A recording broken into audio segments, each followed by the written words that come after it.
Hola, ¿qué tal? ¿Cómo están? ¿Se sienten bien? Estoy contenta de estar nuevamente con ustedes. Hoy estamos en un lugar emblemático para el pueblo cubano. La Biblioteca Nacional, creada a principios del siglo XX y lleva el nombre del apóstol de la patria, José Martí. En los días recientes, el gobierno de Estados Unidos ha dado un nuevo giro a la tuerca con la cual trata de aplastar a un pueblo pequeño y rebelde del Caribe, al pueblo cubano. El señor inquilino de la Casa Blanca ha firmado una orden ejecutiva donde dice que Cuba es una amenaza inusual y extraordinaria para la seguridad nacional de Estados Unidos de Norteamérica. Si esto no fuera tan serio, podría parecer un mal chiste, de verdad. Un chiste grosero.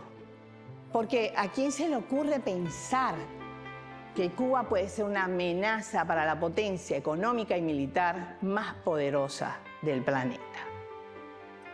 Pero fíjense, él llega a afirmar también que va a aumentar los aranceles a los países que osen darle petróleo a Cuba.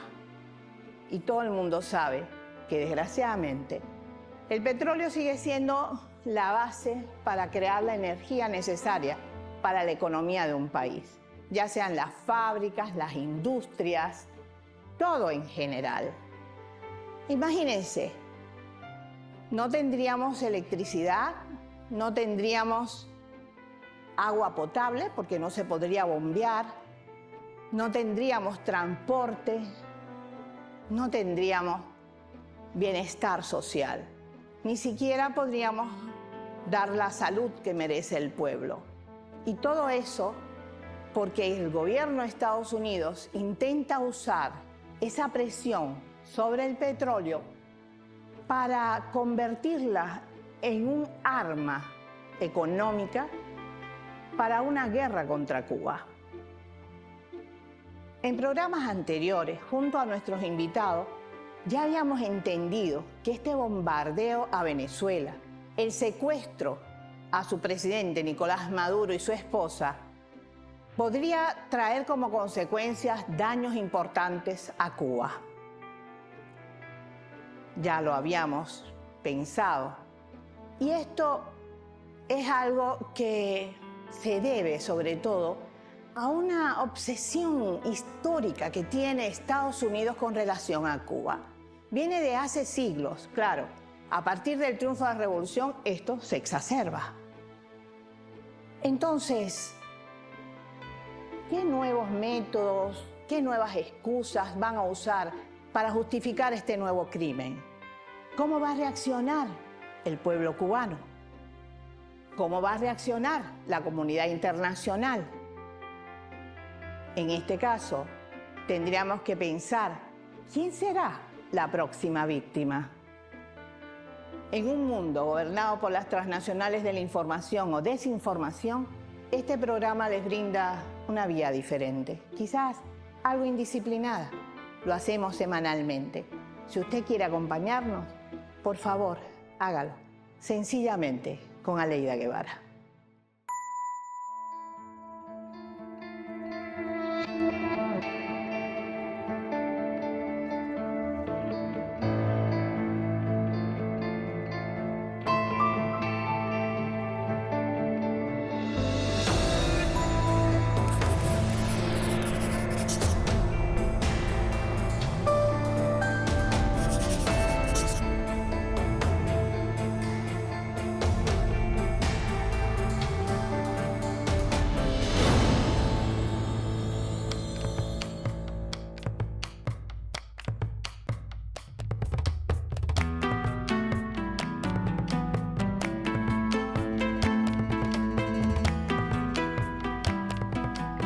Hoy tenemos un invitado especial para que nos ayude a entender todos estos problemas que estamos enfrentando.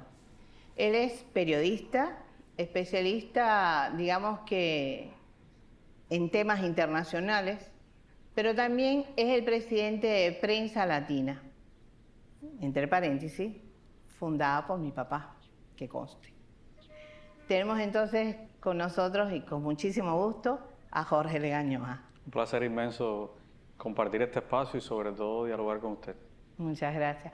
Pero sabes, Jorge, nosotros a veces estábamos haciendo un poco de broma al inicio porque tú tienes un programa en la televisión que se llama Solo la Verdad, ¿no? Y yo había dicho, este hombre dice solo la verdad. Pero bueno. Por lo menos lo intentamos. Eso es muy bueno. Siempre decir la verdad. Y sobre todo la verdad de Cuba. Exacto. Y un periodista que además defienda eso es muy importante para nosotros. Es realmente importante. Fíjate que es aniversario también por estos días de la Operación Verdad, que se hizo en el año 59 tras el triunfo de la Revolución y que después terminó en la Fundación de Prensa Latina. Así que estamos en el momento perfecto para hablar de un grupo de verdades de nuestro país y del contexto latinoamericano. Muy bien. Bueno, vamos a empezar con el tema que nos ocupa hoy, que es bastante serio, la verdad. Pero, ¿sabes? Nunca nos quitan a nosotros la risa, ¿verdad? Algo bueno. Bueno, ¿en qué consiste exactamente estas agresiones de Estados Unidos contra Cuba? Mira, en la última de las agresiones de Estados Unidos es esta orden ejecutiva firmada por el presidente Trump que arguye el tema de la emergencia nacional. O sea, un término legal estipulado en Estados Unidos bajo dos leyes de este país. Primero que nada, una orden ejecutiva es un mandato presidencial.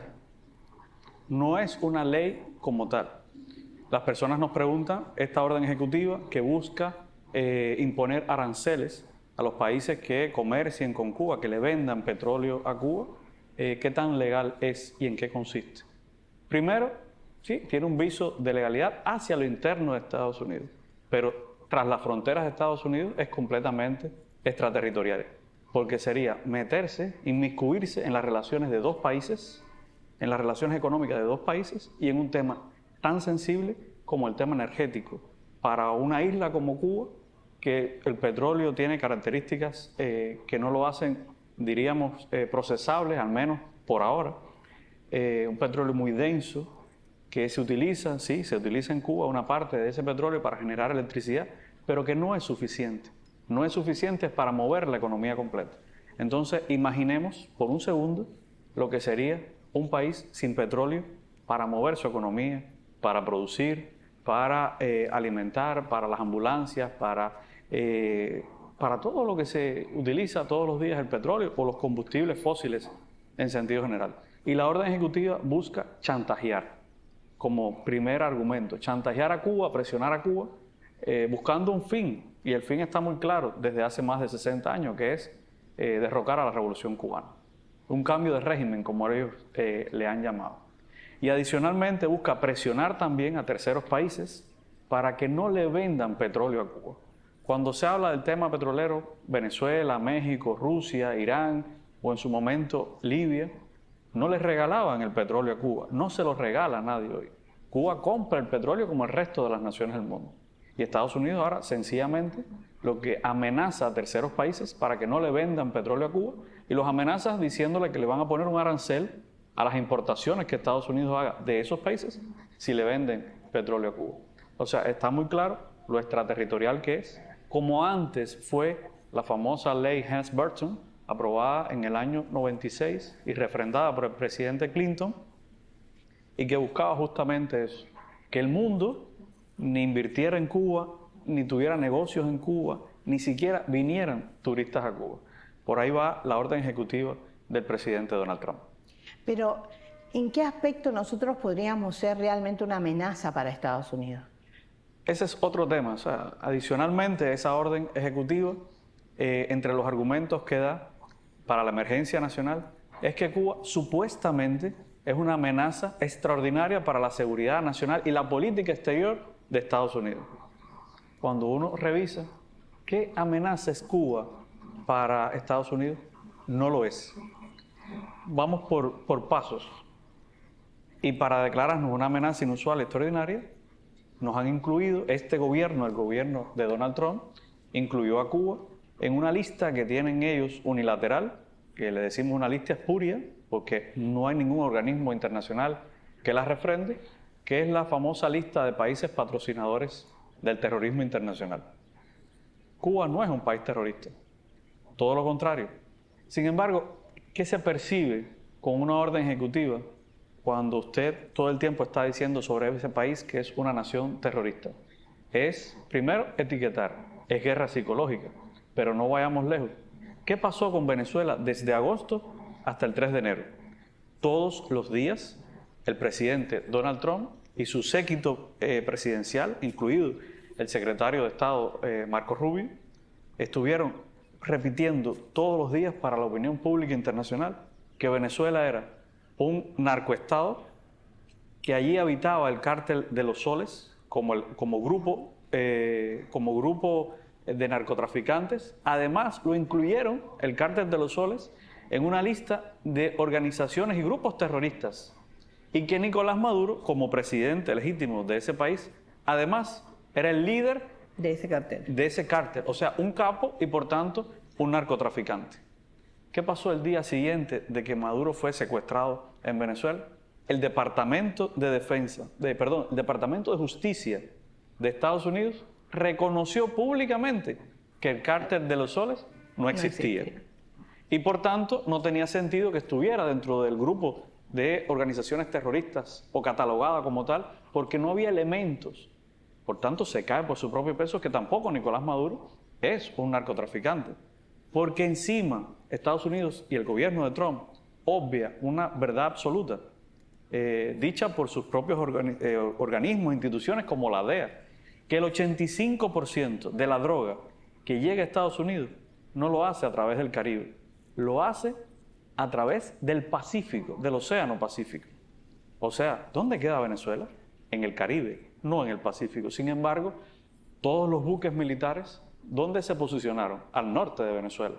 Por esa zona apenas circula el 5% de la droga que llega a Estados Unidos. Un momentico, entonces Venezuela también fue catalogada como una amenaza para Estados Unidos. No, lo interesante es que Venezuela ya estaba catalogada por una orden ejecutiva como una amenaza extraordinaria e inusual para la seguridad de Estados Unidos desde el año 2015 por Barack Obama, por el presidente Barack Obama. Qué interesante. O sea, aquí hay un grupo de antecedentes. Estamos viviendo un momento histórico. Es una frase que se utiliza mucho, pero yo creo que hay que remarcarla. Un momento histórico donde hay tanta abundancia de información o sobreinformación que la desmemoria es frecuente. Por tanto, el contexto de cada acción, de cada decisión, de cada cosa que pasa en las relaciones de Estados Unidos con el mundo es un antecedente a tener en cuenta. Sin embargo, nadie lo tiene en cuenta. Ya Venezuela era catalogada por Estados Unidos y Donald Trump nunca derogó. Donald Trump ha sido muy hábil en eso desde su primera temporada en la Casa Blanca. Recordemos, a partir del 17 hasta el 21 que estuvo en la Casa Blanca, Donald Trump derogó algunas órdenes ejecutivas de Obama, pero otras las mantuvo intactas, porque no eran cuestiones de partidos demócratas o republicanos, eran cuestiones de políticas imperiales, como esta que estamos viviendo. Ahora, qué buena la pregunta, porque voy a otra referencia. Ya Cuba había sido declarada parte de una emergencia nacional para Estados Unidos desde el año 96 por William Clinton, cuando firmó la ley Helms-Burton, la refrendó como presidente de ese país.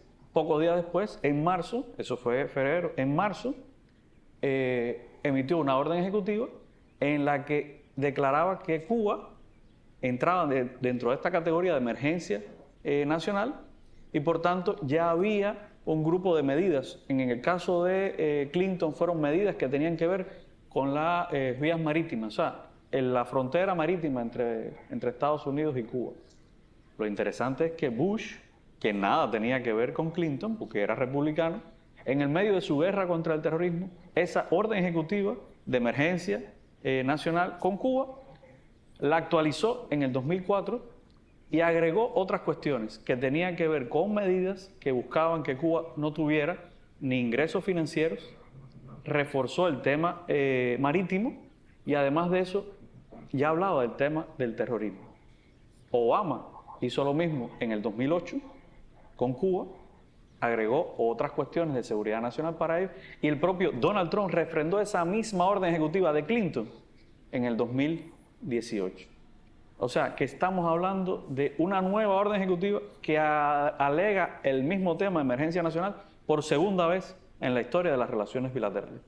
Y yo creo que el tema del terrorismo, y por eso hacía referencia a Venezuela, es muy importante porque como mismo se le construyó un caso, diríamos así entre comillas, un caso judicial político o de orden público a Venezuela como país narcoterrorista y a Nicolás Maduro como narcopresidente. Ojo, a Cuba no se le puede acusar de narcotráfico porque Cuba tiene desde la causa 1 y 2 política de tolerancia cero con el tema de las drogas. De hecho, Cuba colabora con Estados Unidos en materia de lucha contra el narcotráfico. Y eso es público. Las propias organizaciones, el FBI, la DEA, nosotros hemos colaborado con ellos. Nosotros colaboramos sistemáticamente, no es una cosa del pasado. Con este propio gobierno seguimos conversando. Incluso existe entre los guardacostas estadounidenses y las tropas guardafronteras de Cuba, o sea, el sistema de protección de nuestra frontera marítima, existe una cosa que se llama interdicción, que es que están los mecanismos, un teléfono en Cuba y un teléfono en Estados Unidos, que cuando se levanta se comunican con el otro lugar automáticamente. ¿Para qué? Y uno pudiera decir, bueno, como dos países que son enemigos hace 60 años, más de 60 años, y tienen un diferendo tan profundo desde el punto de vista ideológico, colaboran.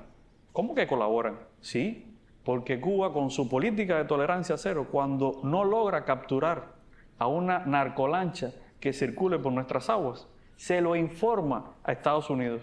¿Para qué? Para proteger la seguridad nacional de Estados Unidos. O sea, hasta ese punto nuestro gobierno ha sido noble y ha sido bondadoso en brindar la información al gobierno de Estados Unidos. Jorge, vamos a parar un segundito, vamos a pedir una pausa y comenzamos de nuevo. ¿Está bien?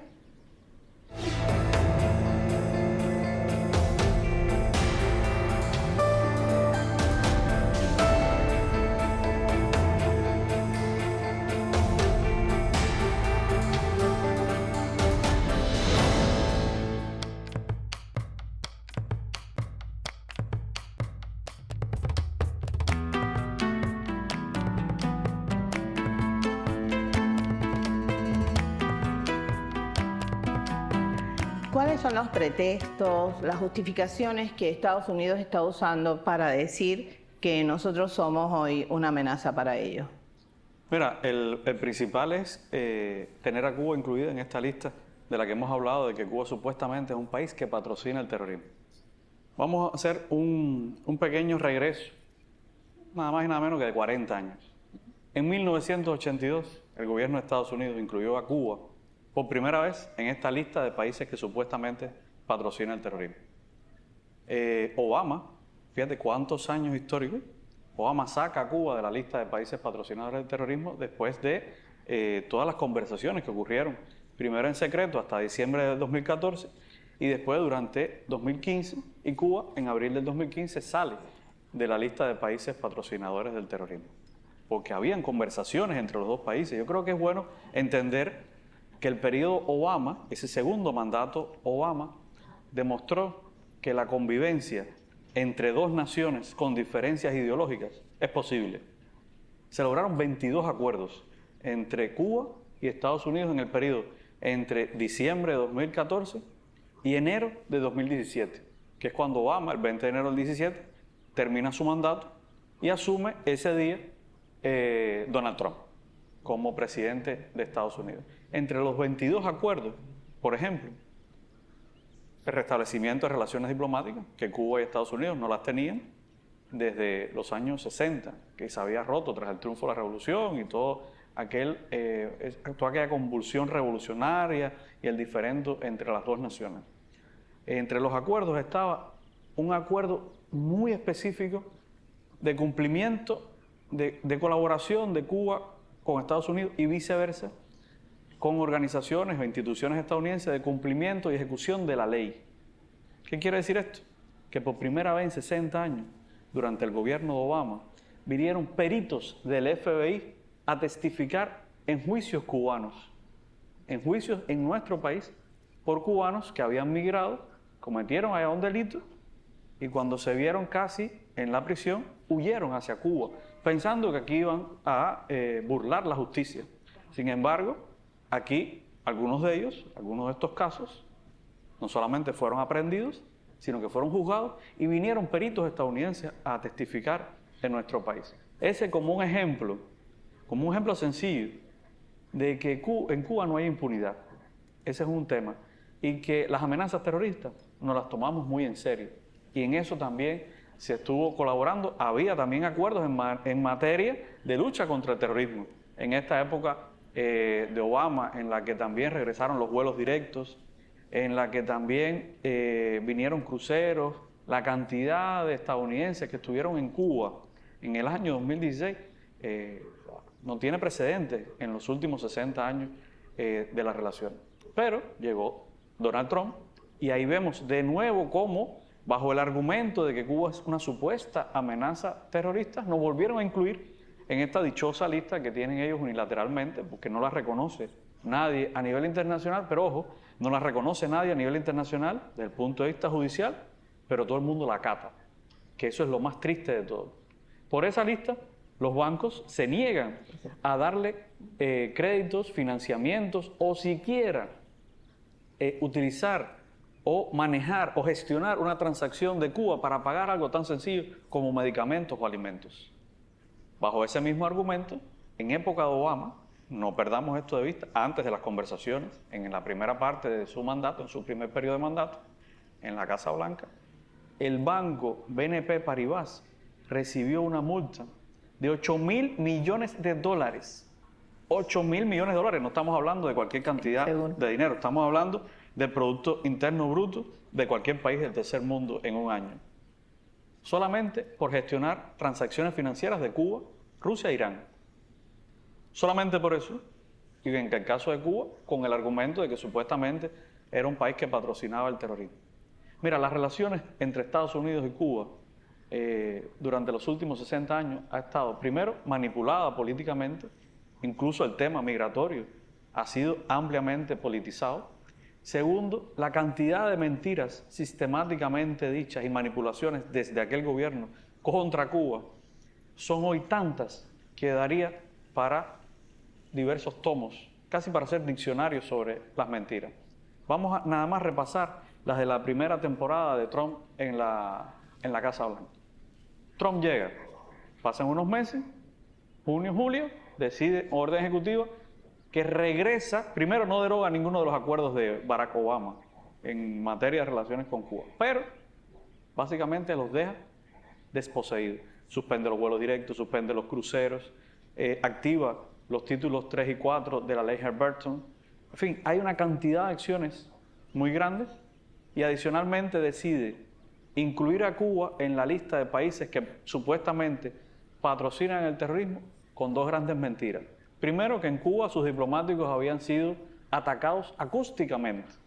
Hasta el día de hoy no hay una sola prueba, ahí vamos al tema de los hechos y las pruebas. No hay una sola prueba que diga que ninguno de esos diplomáticos fue atacado en Cuba. De hecho, los peritos cubanos, los especialistas cubanos pidieron, nuestros médicos, incluso forenses, legalistas, pidieron acceder a los pacientes. Nunca se les permitió. Se pidió acceder a los expedientes, a los expedientes médicos, tampoco se les permitió. O sea, hasta el día de hoy, el público estadounidense sigue creyendo que en Cuba hubo un incidente acústico, hubo un ataque acústico. Después el gobierno de Biden, después de la primera temporada de Trump, el gobierno de Biden le fue quitando a eso, pero Trump esgrimió otra mentira flagrante, que es que Cuba albergaba a supuestos terroristas de la FARC-EP, del ejército que había estado luchando por la independencia de Colombia durante décadas en la selva amazónica colombiana, la selva colombiana. Y es interesante porque los guerrilleros que estaban en Cuba estaban bajo acuerdos. Cuba era un país garante, se rompen los diálogos con la FARC-EP, y ya la FARC-EP se había firmado, era ya con guerrilleros del ELN, otro de las guerrillas que está luchando en ese país, se mantiene activo actualmente, y los protocolos decían que si se rompían las conversaciones, si quedaban interruptas las conversaciones, el país garante, en este caso Cuba, tenía que proteger a la delegación que era la contraparte. Y Cuba sencillamente lo que hizo fue cumplir lo que estaba establecido. Y durante un buen tiempo mantuvo a esos guerrilleros en Cuba protegidos para que no fueran entregados a la justicia colombiana, etcétera, etcétera, etcétera. Otra vez, un motivo político. Había cambiado el gobierno en Colombia y Trump, puesto de acuerdo con ese gobierno, utilizaron el pretexto de los guerrilleros del ELN para sencillamente incluir a Cuba en una lista de países que patrocinan supuestamente el terrorismo.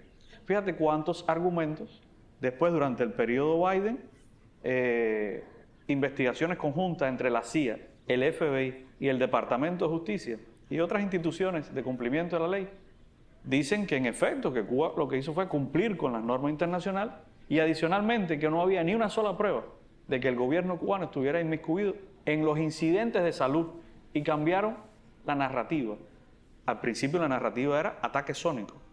Con el tiempo y en el periodo Biden terminó siendo incidentes de salud, porque no había una sola prueba dicha por todas esas agencias de inteligencia de que en Cuba había sucedido absolutamente nada que tuviera que ver con el gobierno o un ataque a los diplomáticos estadounidenses. Por eso es que Biden, al final de su mandato, lastimosamente apenas una semana antes de que terminara su mandato, decide sacar a Cuba de la lista de países patrocinadores del terrorismo. Y una semana después, con apenas 10 días, no creo que llegó a 10 días, Donald Trump vuelve a incluir a Cuba sin argumento de ningún tipo, sin hechos de ningún tipo, sin base legal, la vuelve a incluir en esta lista de países que supuestamente patrocinan el terrorismo. Y ese es hoy el argumento más llevado y traído y manipulado para acusar a Cuba. Y eso es muy peligroso. Jorge, ¿cómo ha reaccionado Cuba ante esto? Mira, el pueblo cubano y el gobierno cubano han dado muestras de lo que ha sido la revolución desde el propio triunfo de la revolución. Un repaso. Nosotros hemos vivido crisis de los misiles o crisis de octubre. Vivimos el ataque a Playa Girón. Vivimos guerra bacteriológica. Fue inoculado en Cuba el dengue hemorrágico como enfermedad y murieron 100 de niños. 110 niños. 110 niños. Eso es un crimen. Eso es terrorismo de Estado, que es otro término. Cuba no patrocina el terrorismo, Cuba no lleva terrorismo a Estados Unidos, Cuba ha sido víctima del terrorismo de Estado, financiado, organizado y pagado desde Estados Unidos. Entonces, cuando revisamos eso, cuando revisamos además que ese país derrotó a la Unión Soviética y nos hizo pasar un periodo tan convulso como el periodo especial y la resistencia del pueblo cubano durante el periodo especial, sencillamente lo que estamos viviendo ahora con esta nueva medida y un grupo de países inhibiéndose de venderle petróleo a Cuba, lo que estamos viendo es sencillamente un pueblo que está respondiendo como respondió desde el primer día a las amenazas y a la confrontación de Estados Unidos, con ecuanimidad, reacomodando el país. ¿Vamos a tener menos petróleo? ¿Qué vamos a hacer nosotros con el petróleo que tenemos? ¿Cómo vamos a generar energía? ¿Cómo vamos a cocinar? ¿Cómo se va a readecuar la educación para que los niños sigan recibiendo educación, para que los jóvenes sigan yendo a la universidad y se gradúen, a pesar de que sea retrotraer nuestro desarrollo como país? Muchos hablan de la pandemia o del encierro de la pandemia.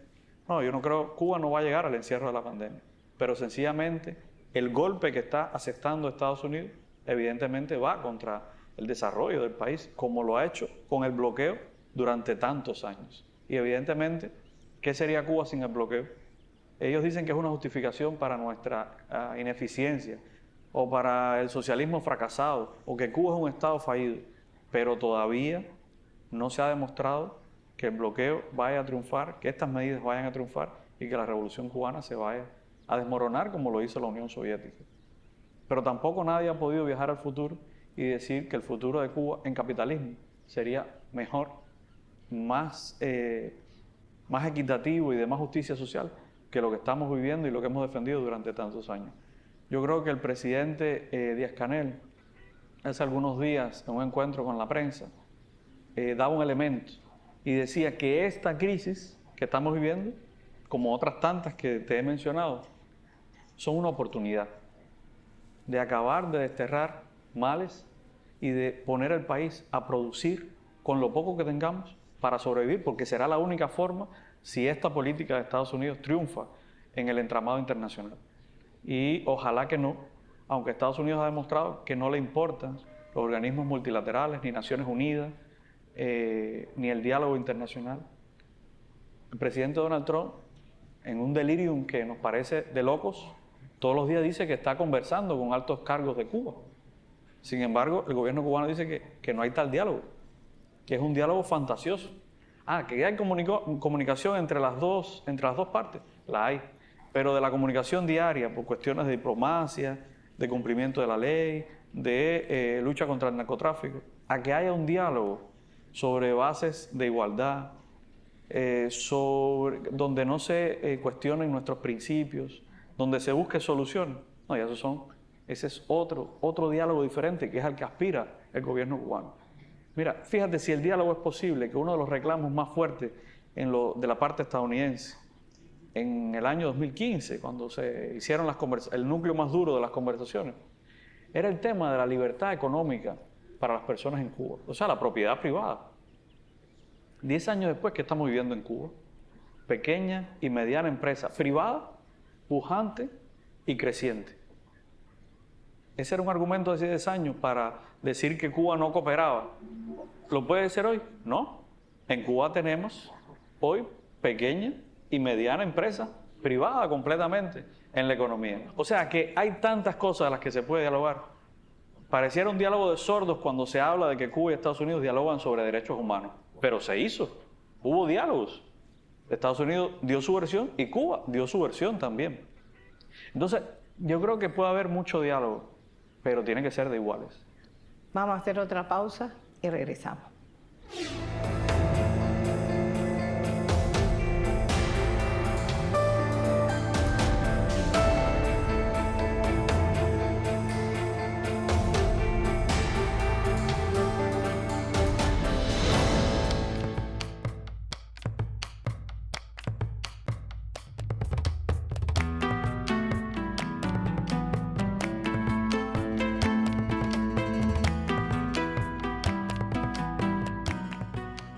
Hay análisis que dicen que todas estas acciones no solamente perjudican a Cuba, sino a otros países, como por ejemplo, en este caso, tratar de intimidar de alguna forma a México.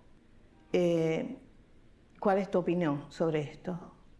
Mira, si el presidente Donald Trump, que por característica personal es un hombre misógino, cree que puede intimidar a una mujer como Claudia Sheinbaum, la presidenta mexicana, evidentemente está muy equivocado. Y ella ha dado todas las muestras posibles de que puede conversar con él, de que pueden hablar por teléfono, que puede ir a la Casa Blanca, que pueden negociar cualquier cosa en materia arancelaria incluso.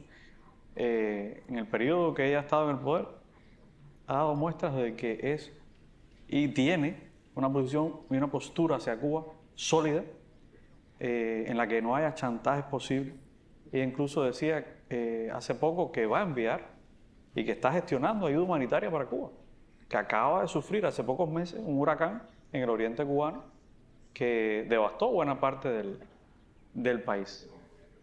Además, el tema arancelario ha sido recurrente. Cuando hablábamos un poco del recorrido histórico de estas medidas, yo poco que revisaba que lo único novedoso que hay en esta orden ejecutiva del gobierno de Donald Trump es el tema arancelario.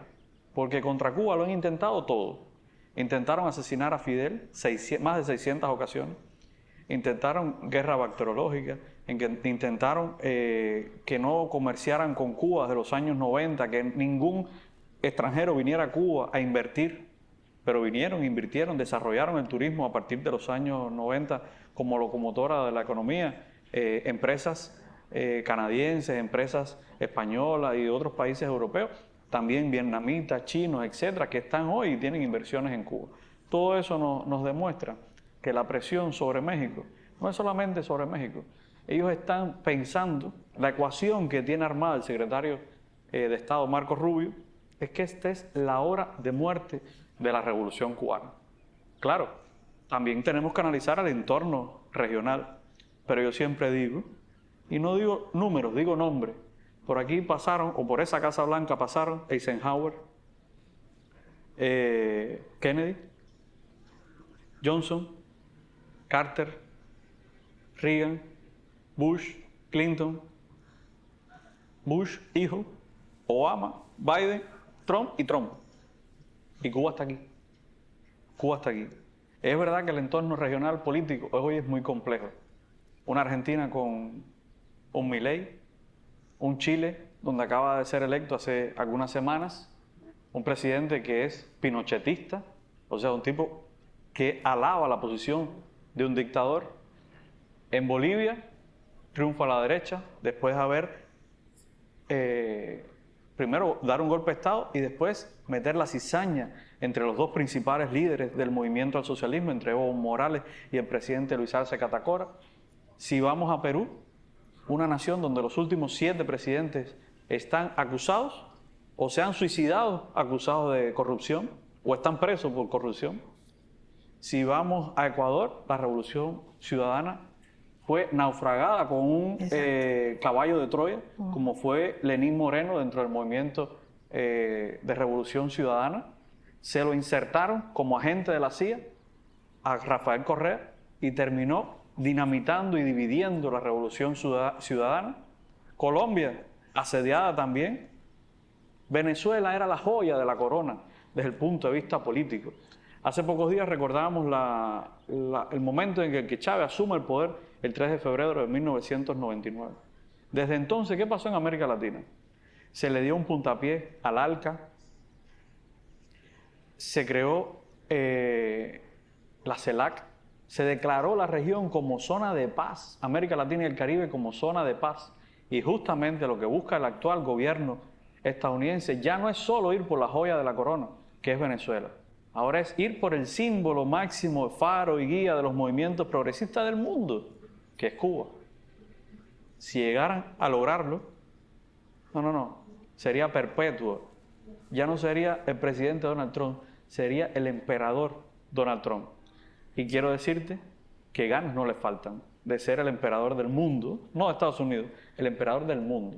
Y para eso agrede a Irán, agrede a Gaza, respalda al sionismo en Palestina, para eso quiere Groenlandia, para eso ha sometido a Europa contra Rusia en el diferendo Rusia-Ucrania, para eso secuestró al presidente de Venezuela, para eso se inmiscuyó en las elecciones de Honduras, respaldando públicamente, injerencistamente, a un candidato por encima de la voluntad popular.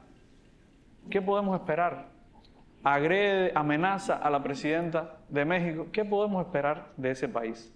O sea, no estamos hablando de la agresión a Cuba, la orden ejecutiva contra Cuba ahora, que yo digo que es sistemática, reiterada, que es una agresión más, pero una agresión más en condiciones de país asediado, de precariedad económica, viene a reforzar, y yo quiero subrayar esto, si llegara a triunfar esa orden ejecutiva sobre el mundo, habremos perdido incluso a Naciones Unidas, porque ya el respeto a la multilateralidad ya no va a existir absolutamente, y lo que queda es una línea fina, porque si llegara a instaurarse ese cerco petrolero, es un bloqueo petrolero, posiblemente más efectivo que un bloqueo naval a Cuba, que está rodeada de mar por todos lados.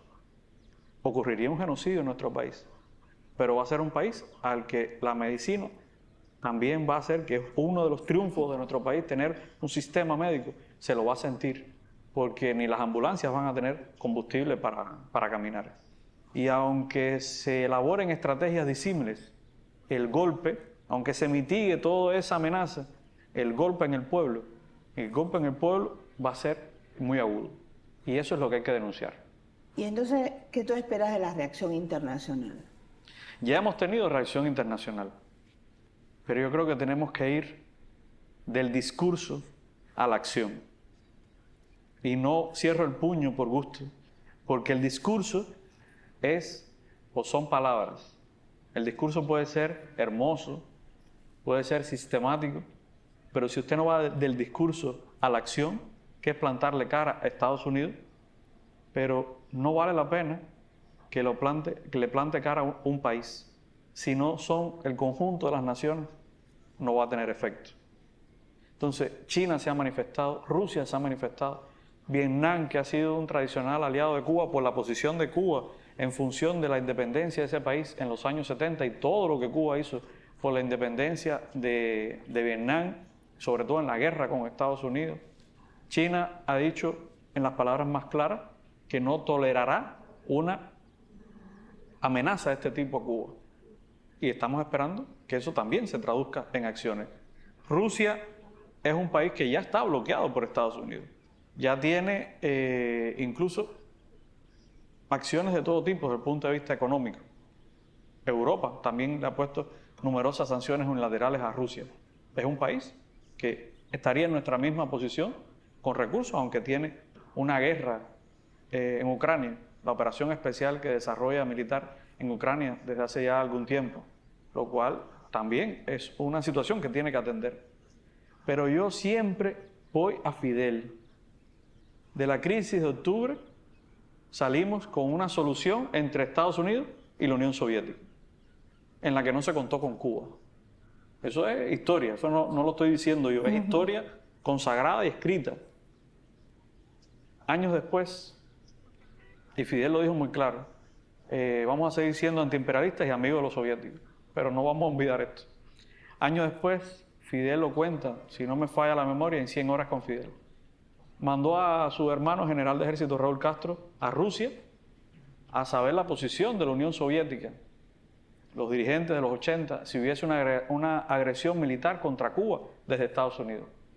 Y los soviéticos dijeron que no estarían en condiciones de apoyar, porque además estaban en Afganistán en aquel momento los soviéticos. Raúl regresó, se lo dice a Fidel, y esa línea tan terrible, ¿qué hubiera pasado si se hubieran enterado los estadounidenses? El gobierno norteamericano se hubiera enterado de que Rusia, la Unión Soviética no nos respaldaba. Eso fue un secreto guardado entre Raúl y Fidel, entre dos personas solamente. Y Fidel implementó la guerra de todo el pueblo. Era preparar a todo el pueblo para el momento que viniese. Hoy estamos en ese punto. Nosotros hoy, en Cuba, se puede esperar mucho de otros, pero yo esperaría más del pueblo. Yo esperaría más de organizar al pueblo. Nadie quiere la guerra. Cuba apuesta por el diálogo y por la paz. Pero si no te preparas para el peor escenario, incluso para la guerra, te puede sorprender. Como sorprendió en Venezuela, aún estando preparados. O sea, yo creo que hoy no estamos en un escenario de guerra abierta. La guerra no convencional que Estados Unidos hace contra Cuba tiene décadas. Ha tenido formas diferentes. Ahora es también psicológica. Es decirle al pueblo cubano, saquen a ese gobierno del poder y las tendrán todas conmigo. Es guerra que impacta sobre qué va a pasar con mi familia. Esa es la pregunta que hoy se hace un cubano cuando ve una medida de este tipo tan agresiva del gobierno de Estados Unidos. ¿Cómo vamos a sobrevivir sin petróleo? ¿Cómo vamos a llevar a los niños? ¿Cómo los vamos a educar? ¿Cómo vamos a tener salud pública? ¿Cómo vamos a tener alimentos? O sea, hoy nosotros pudiéramos esperar mucho de China, de Rusia, de Vietnam, de otros países, de Irán. Pudiéramos esperar que todo el petróleo viniera de México para resolver esta situación. Pero lo más importante es armar al pueblo, armarlo no con armas, armarlo con recursos ideológicos para enfrentar esa guerra no convencional, que va desde un ataque aéreo, como sucedió en Venezuela, en algo que se llama periodización de la guerra, que es cómo se va construyendo la guerra. El golpe aéreo limitado es una acción fundamental cuando ya tú tienes al país asediado. Venezuela era un país asediado. Y el golpe aéreo que realizaron el 3 de enero demostró que ya estaban en guerra hacía mucho rato. Nosotros no podemos perder de vista que lo que hicieron en Venezuela hace apenas 5 meses, lo están haciendo contra Cuba. Esperamos que no lleguen a la locura de un golpe militar directo. Pero aún así, si llegar, hay que estar preparado. La revolución se conquistó con el pueblo en la calle. Eso, el Che lo dijo y lo demostró junto a Fidel, que el pueblo tenía que estar en la calle para construir la revolución, y después, para defender a la revolución, se defiende en la calle. Mientras que haya un cubano en la calle defendiendo la revolución va a estar aquí. El día que perdamos esa calle, ya no tendremos revolución. Pero no la vamos a perder. De todas maneras, quedarían muchas cosas más que hablar, pero tú sabes cómo es el tiempo, tirano siempre. Entonces, yo te propongo algo. Vamos a hacer una pausa de una semana, nos volvemos a ver para seguir hablando de este tema. ¿Te parece? Un placer siempre. Entonces, a ustedes los esperamos la próxima semana. No falten.